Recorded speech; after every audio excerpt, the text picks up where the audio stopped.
Alrighty, you guys, welcome to the very first episode of the Short Porch Sessions.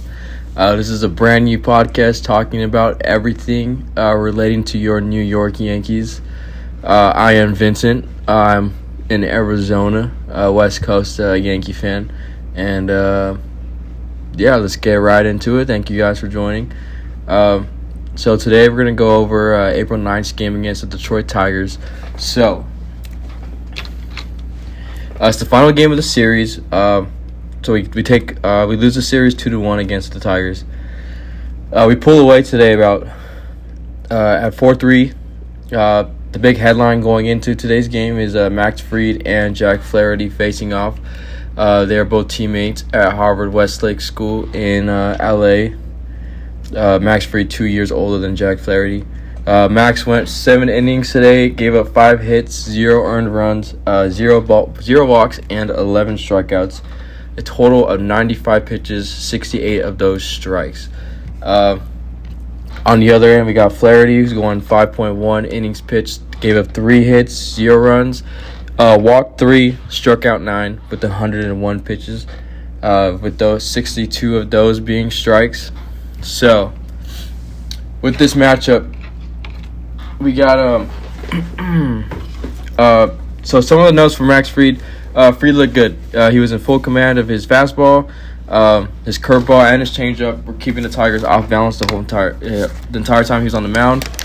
No walks, which is great. His command was great. 2/3 of his pitches went for strikes. That's what we want to see out of him, leading off the rotation, especially coming into a 3-game losing streak. He's the one that we look for to kind of take us out of that losing rut. But he struck out at least one batter in every inning except for the third, so he looked good. Probably his best start of this young season. On the other hand, here we got Flaherty. They matched punch for punch pretty much early on. His slider was looking good. His four-seamer looked good. 9 strikeouts in 5 innings is obviously great on his end, not so great on our end. His command at times looked a little shaky. 3 walks, it's not what you want to see, especially in the second and the fourth. You have the Yankees threatening. Obviously, you don't want to see him walking, but moving away from the pitching and going into some of the key performers, right? So obviously, we got Max Fried with the 7 innings, 5 hits, 0 earned runs, all that. We got Ben Rice going 1 for 5 with 1 home run, 2 RBIs. We'll talk about him in a bit. We got Aaron Judge going 2 for 4 with 2 RBIs. Swallow Cabrera going 2 for 3, scoring 2 runs. And then Zach McKinstry going 2 for 2 with 2 RBIs today. So the Yankees go on to 7-5. Tigers sit at 6-6. The Yankees are heading home to face off with the San Francisco Giants and then the Kansas City Royals. They got a 6-game homestand, and the Tigers are going on a 2-series road trip, facing off with the Twins, and then they head up to Milwaukee. So, not the most impressive series we've seen from the Yankees this season. Definitely a little bit of concerns, especially in the bullpen, but we'll get into that a little bit. I'm kind of rewatching the highlights right now, and we'll kind of dive into some of the points that you kind of take away from today's game. So the biggest one for me, Max Fried looked good. 7 shutout innings, 11 strikeouts, no walks. That's what you want in him. If he gives you that, you're going to be happy every single time. Obviously, we need an anchor with Garrett Cole being out. So, hopefully this is a bright sign into what we're going to be seeing out of him. And really big takeaway for him. Last point for him. His control in the zone and in high-pressure innings was great. Definitely showing a veteran status right there. Moving to Ben Rice. The DH for today's game. He opened up the scoreless game with a massive 2-run home run in the 7th inning.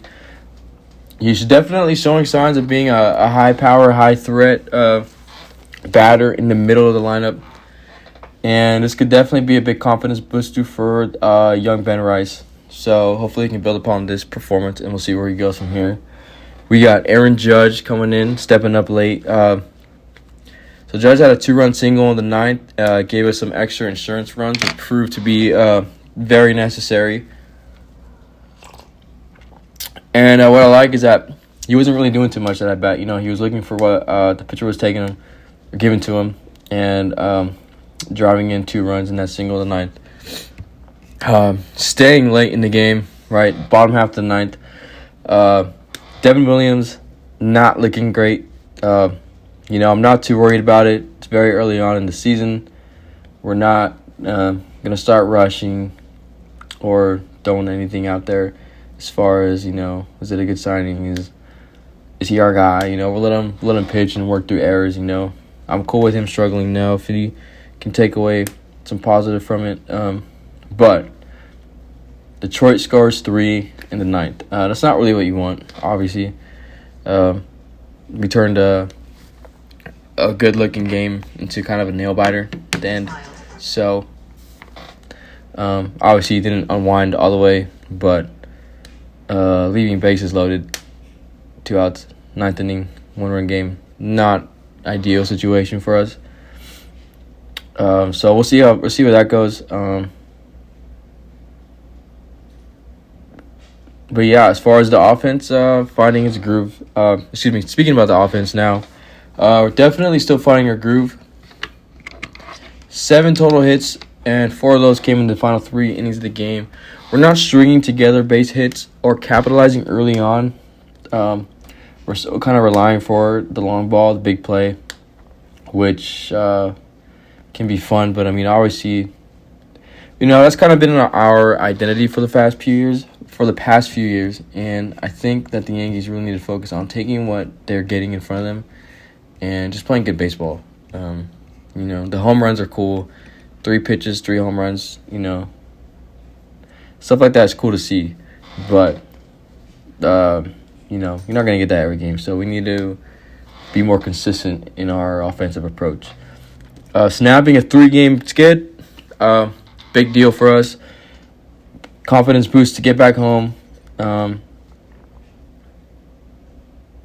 fighting out of a tough spot, again, not ideal, but getting those out of the way now early on in the season is what you want.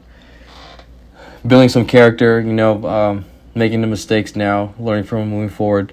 Nothing too wrong with that. At the end of the day, we pull out of the game with the win, and that's really all that matters. So, bouncing back. Yeah. All right, now that we got the game news out of the way, we're going to move into some recent Yankee updates. So, Clark Schmidt is on track to rejoin the Yankees rotation after completing his final rehab start with their AA team in Somerset. So if all goes well, he may be pitching against the Royals next week. He is again coming from a back issue and right rotator cuff tendonitis that sidelined him during camp earlier this year. We also got Cody Bellinger news, right? Cody getting sick off of some chicken wings. He says he's not going to be eating chicken wings for the next 5 years. We'll see how that goes through, but he did get sick eating wings from his hotel in Detroit. So he missed today's game and is expected to return to the lineup ASAP. And now we got Adam Ottavino's return. We have re-signed veteran right-hand pitcher Adam Ottavino to a major league contract. Was on the Yankees from 2019 to 2020 and gives us some extra bullpen depth. So something that we definitely need still. Our bullpen's probably been one of our weakest links this far. And yeah. All right, everybody. So that is your update for April 9th on your New York Yankees. The new goal will be about 1 episode a week. We're going to try to go over the week's games, news, injury updates, trade rumors, things like that. We'll try to get in some good analysis on the games. But thank you guys for tuning in. This is the very first episode of the short porch sessions. So thank you guys. We're excited to I'm excited to be doing this and to just have the opportunity to speak about my favorite team in baseball, baseball's royal family. And we'll catch you guys next week. Deuces.